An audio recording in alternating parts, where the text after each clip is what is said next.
بسم اللہ الرحمن الرحیم۔ فرحاد علی تیمور، دیوتا،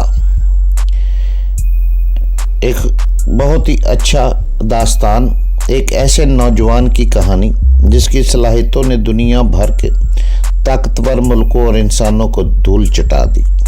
اپنے ملک کی بقا کے لیے پوری دنیا سے لڑ گیا، جہاں گیا اپنے نام کا سکہ جمایا، جسے بچپن میں نہ ماں کا پیار ملا نہ باپ کا، جو ماں کی گود کو ترستا رہا، جسے نفرت ہی نفرت ملی۔ تو جناب اس کی طرف چلنے سے پہلے آپ پلیز چینل کو سبسکرائب کریں، لائک اور شیئر کریں تاکہ ہر آنے والی قسط آپ کو فوری مل سکے۔ دیوتا قسط نمبر 186 186 ٹک ٹک ٹک ٹک۔ ہمارے دل کی دھڑکنیں ٹائم بم کی طرح ٹک ٹک کیے جا رہی تھی۔ میری واچ میں سیکنڈ کا کانٹا بتا رہا تھا کہ موت کا دھماکہ ہونے کے لیے صرف 25 سیکنڈ رہ گئے۔ ٹک ٹک ٹک ٹک۔ رمنا اپنی موت سے پہلے حال میں لگے مائک سے کو بتا چکی تھی کہ ہم سب خیریت سے ہیں۔ ٹک ایری وغیرہ ہماری خیریت سے مطمئن تھے۔ اب ہمیں دنیا کی کوئی طاقت نہیں بچا سکتی تھی، باہر سے مدد نہیں آ سکتی تھی اور اندر سے ہم نہیں نکل سکتے تھے۔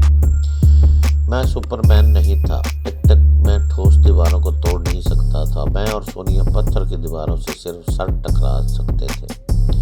ٹک ٹک ٹک۔ کوئی ہماری مدد کرے، کوئی ہمیں بتائے کہ موت کی اس کال کوٹڑی سے ہم کس طرح نکل سکتے ہیں۔ صرف 15 سیکنڈ رہ گئے تھے اور 15 سیکنڈ پلک جھپکتے ہی گزرنے والے تھے۔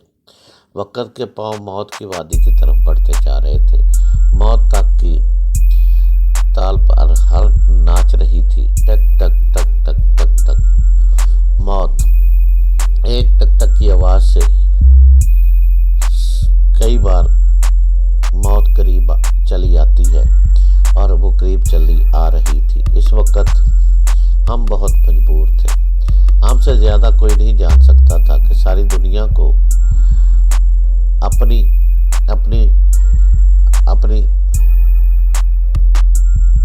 طاقت کا کرشمہ دکھانے والے آج اپنی زندگی کی سانسوں کو انہیں گننے کی فرصت نہیں مل رہی تھی۔ بند کوٹڑی میں ہمیں کچھ سوچنے سمجھنے کی مہلت بھی نہیں مل رہی تھی۔ میں نے کہا، کمرے میں کتنی گہری خاموشی ہے۔ ہم دونوں حرام موت مرنے کے خیال سے کانپ رہے تھے۔ خوف کسے نہیں ہوتا، ہمیں بے موت مرنے کا افسوس ہو رہا تھا۔ میں نے جواب دیا، سپر ماسٹر نادان نہیں ہے، اس نے ٹائم بم کو کسی چیز میں اس طرح چھپایا ہے کہ ٹک ٹک کی آواز نہیں ابھر رہی ہے۔ واقعی وہ ٹک ٹک کی آواز ہمارے دھڑکنوں سے ابھر رہی تھی، ہمارے دہشت زدہ دماغوں میں گونج رہی تھی، ہمارے اعصاب پر سوار ہو رہی تھی اور موت سے پہلے نیم مردہ بنا رہی تھی۔ میں نے اپنی واچ کو دیکھا، تیز سے سرکتا ہوا کانٹا۔ ٹائم بم کے پھٹنے میں صرف 20 سیکنڈ رہ گئے تھے۔ تب اچانک ہی دوڑتی ہوئی آواز کمرے کے وسط میں آئی۔ پھر اس نے فرش پر اپنے دونوں گھٹنے ٹیک دیے، پھر ایک کتیا کی طرح سر اٹھا کر فضا میں سونگھنے لگی۔ فوں فوں۔ وہ تیز سے سانس چھوڑنے اور کھینچنے لگی، پھر کسی خاص بو کو سونگھتی ہوئی گھٹنوں کے بعد رینگتی ہوئی وہ آنی الماریوں کے درمیان پہنچ کر پھر ان کے درمیانی خلا میں منہ ڈال کر سونگھنے لگی۔ اسی لمحے وہ اچھل کر کھڑی ہو گئی۔ انہیں ایک الماری پر ہاتھ مارتے ہوئے کہا، فراد، اسے جلدی سے ہٹاؤ۔ میں نے بڑی پھرتی دکھائی۔ ہم دونوں نے مل کر پوری قوت سے اس عینی الماری کو ایک طرف ذرا سا ہٹا دیا۔ فوراً الماری کے پیچھے گئی، پھر فرش پر جھک کر کپڑے میں لپٹی ہوئی کچھ چیز اٹھا کر میرے پاس لے آئی۔ ہم دونوں نے اسے کان سے لگا کر آواز سنی تو اندر سے ٹک ٹک کی دھیمی سی آواز ابھر رہی تھی۔ میں فوراً اچھل کر الماری کے اوپر پہنچ گیا جس میں چھوٹا سا روشن دان بنا ہوا تھا۔ سونیا نے اس کپڑے کو میری طرف بڑھایا۔ میں نے اسے لے کر روشن دان کے باہر پوری قوت سے جتنی دور پھینک سکتا تھا پھینک دیا۔ الماری سے کود کر سونیا کے پاس پہنچ گیا۔ پھر ہم دونوں زمین پر اوندے منہ لیٹ گئے۔ 1 سیکنڈ کے بعد زبردست دھماکہ سنائی دیا۔ آنی الماریاں ایک دوسرے سے ٹکرا کر بجنے لگی، لیکن خیریت یہ ہوئی کہ وہ صرف بج کر رہ گئی۔ اگر وہ گر پڑتی تو اس کے نیچے ہمارا کچوبر نکل جاتا۔ اس ریکارڈ روم کے باہر روشن دان کے دوسری طرف پتہ نہیں کیسی तबाही मची हुई थी, सिर्फ अंदाज़ा हो रहा था। दूसरी तरफ की दीवारें शायद गिर रही थी, क्योंकि रोशनदान वाली दीवार भी कहीं कहीं से तड़क गई थी। एक तरफ बड़ा सा शगाफ भी पैदा हो गया था। हमने फर्श पर लेटे ही लेटे देखा, शगाफ के दूसरी तरफ गिरदो गुबार के सिवा कुछ नजर नहीं आ रहा था। बहरहाल इतना यकीन हो गया कि हम मौत के आने पंजों से साफ बच गए हैं। दोबारा जिंदगी का रोशन चेहरा देखकर सोनिया की आंखों से आंसू निकल पड़े। वो मसरतों के हजूम में कांपती हुई मुझसे लिपट गई। मैं उसे सीने से लगाकर उसके दिल की धड़कनों से जिंदगी की धड़कन का यकीन करने लगा। ये बड़ा इत्मीनान बख्श था। वोलबेली और जियाली बेमौत से पंजे लड़ाकर मोहब्बत की एक नई रवायत कायम कर रही थी। अपनी सोनिया को आगोश में समेटकर मैं इस पर जितना भी फख्र करता कम था। इस बार कामयाबी का सिरा इसी के साथ था। उसने टाइम बम को तलाश करके मेरी जान बचाई थी। मैं तुम्हें मरने नहीं दूंगी, अपनी आखिरी सांस तक तुम्हारे लिए मौत से लड़ती रहूंगी।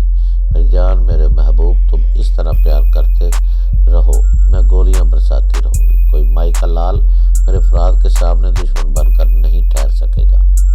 हाँ मेरी जान, मुझे यकीन हो गया कि तुम्हारे एक हाथ में स्टेन गन हो और दूसरे बाजू पर मेरा सर हो तो मैं दुश्मनों से बेनियाज होकर आराम से सो सकता हूँ। वाकई मैं इस वक्त सारी दुनिया से बेनियाज हो गया था। उसके सांस लेते हुए सीने पर सर रखकर दोस्तों और दुश्मनों को भूल चुका था। थोड़ी देर बाद मैंने पूछा, तुमने भूख कैसे सूंघ ली? जिस कपड़े में टाइम बम को लपेटा गया था वो मास्टर साइमन के बदन का उतरा हुआ लिबास था। मैं मास्टर साइमन की बू पहचानती हूँ। वही बू उसके लिबास से आ रही थी। मुझे बहुत पहले ही सूंघ लेना चाहिए था, मगर बदहवासी की वजह से ज़हन इस तरफ माइल नहीं हुआ था। हम फर्श पर बैठ गए। मैंने सामने पड़े हुए शिगाफ की तरफ इशारा करते हुए कहा, अब इस रास्ते से बाहर निकलना चाहिए। अभी सुपर मास्टर जिंदा है, सलामत है, और फिर वो हमें नुकसान पहुंचाने की कोशिश करेगा। आओ अब हम इसकी खैरियत पूछें। हम दोनों वहां से उठकर दीवार के पास आए। सोनिया ने स्टेन गन उठाकर मेरे हाथ में दे दी। दीवार पर जहां शिगाफ पड़ा हुआ था वो हिस्सा कदरे कमज़ोर हो गया था। मैंने एक जोर की शिगाफ के उस पार के पत्थर टूट कर गिरने लगे। शिगाफ और चौड़ा हो गया। हमने झांक कर दीवार की दूसरी तरफ देखा तो एक कुशादा कमरा नजर आया। इस कमरे के आखिरी सिरे पर एक जीना था जो ऊपर छत की तरफ गया था। सोनिया ने कहा, हमें ऊपर जाकर देखना चाहिए। नहीं, पहले हम रमना के पास जाएंगे। पता नहीं वो मर चुकी है या जख्मी पड़ी है। हम ऐसा ऐसा बातें कर रहे थे और इस सुराख से बाहर आना ही चाहते थे कि हमारे कदम रुक गए। मास्टर साइमन और बूढ़ा साइंसदान रॉबर्ट एक बड़ा सूटकेस उठाए जीने की तरफ जा रहे थे। इन्हें देखते ही मैंने इनकी टांगों पर फायरिंग की। वो दोनों जीने पर चढ़ रहे थे, चीखते हुए गिरे और लुढ़कते हुए फर्श पर आ रहे। हम दोनों दौड़कर इनके करीब पहुंचे। वो अपनी अपनी टांगों को पकड़कर तकलीफ की शिद्दत में बलबला रहे थे। मैंने मास्टर साइमन से कहा, क्या रमना को किसी ने मार डाला है? हाँ, वो कराते हुए बोला। सुपर मास्टर ने उस पर गोली चलाई थी। तुम लोग छत की तरफ क्यों जा रहे थे? क्या वहाँ सुपर मास्टर है? इस वक्त छत पर से इंजन की गड़गड़ाहट सुनाई दी। हमने चौंक कर छत की जानब देखा। जीने के ऊपरी सिरे पर जहाँ एक दरवाज़ा खुला हुआ था वहाँ से तेज़ हवा के झोंके आ रहे थे। ये समझने में देर ना लगी कि हेलीकॉप्टर का पंखा तेज से गर्दिश में आ गया है। हम दोनों अपनी अपनी स्टेन गनें संभाल कर तेज से जीना तय करते हुए ऊपर जाने लगे, मगर हमने अपने शिकार तक पहुंचने में देर कर दी। जब हम छत पर पहुंचे तो हेलीकॉप्टर फजा में बुलंद होकर दूर निकल गया था। फिर भी हमने इस पर फायरिंग की, लेकिन बेसूद। वो शूटिंग रेंज से बाहर निकल चुका था। हम नाकाम लौटकर फिर जीने से नीचे उतरते हुए किस कमरे में पहुंचे। बूढ़ा साइंसदान जख्मों की ताब न लाकर मर चुका था। मास्टर साइमन ने हमें देखते ही कहा, मुझे फौरी तभी इमदाद पहुंचाओ, मैं मर रहा हूँ। मैंने कहा, मैं तुम्हें बचा लूँगा, मगर सच सच बताओ इस हेलीकॉप्टर में कौन गया है? सिर्फ सुपर मास्टर। हम भी उसके साथ जा रहे थे। खुदा के लिए मुझे बताओ, इस सूटकेस में क्या है? इसमें तुम्हारा रिकॉर्ड और ब्लू फिल्में हैं। तुम बहुत लकी हो। वो तुम्हारे खिलाफ कोई रिकॉर्ड यहाँ से नहीं ले जा सका। मुझसे तकलीफ बर्दाश्त नहीं हो रही। मुझे प्लीज़ बचाओ। ये बातें तो बाद में भी हो सकती है। पहले मेरी बातों का जवाब दो। सुपर मास्टर यहाँ से बिल्कुल ही खाली हाथ नहीं गया होगा। हाँ, वो एक ब्रीफ केस लेकर गया। इस ब्रीफ केस में कितने ही ममालिक को ब्लैकमेल करने के लिए अहम दस्तावेजात है। उफ, तुम्हारे पास से हासिल की हुई मैक्रो फिल्म भी इसी ब्रीफ केस में है। मैंने सोनिया की तरफ पलट कर पूछा, क्या मेरे पास कोई अहम मैक्रो फिल्म थी? सोनिया ने इस बात में सर हिलाकर कहा, हाँ, इस मैक्रो फिल्म को बैल मंडू ने तुम्हारे मुल्क से हासिल किया था। वो फिल्म तुमने उससे छीन ली थी, मगर यहाँ पहुँचने के बाद वो फिल्म फिर से तुमसे छीन लेगी। फरात, तुम्हें याद नहीं है, मगर तुम्हें ये समझ लेना चाहिए, तुम बड़े ही मुहब्बे वतन थे। अपने मुल्क की वो मैक्रो फिल्म हासिल करने के लिए जान की बाजी लगाते हुए यहाँ पहुँचे थे। हाँ, तो तुम समझा रही हो कि मैं समझ रहा हूँ। अब मैं इस मैक्रो फिल्म को हासिल करने के लिए ज़मीन के आखिरी सिरे तक सुपर मास्टर का पीछा करूँगा।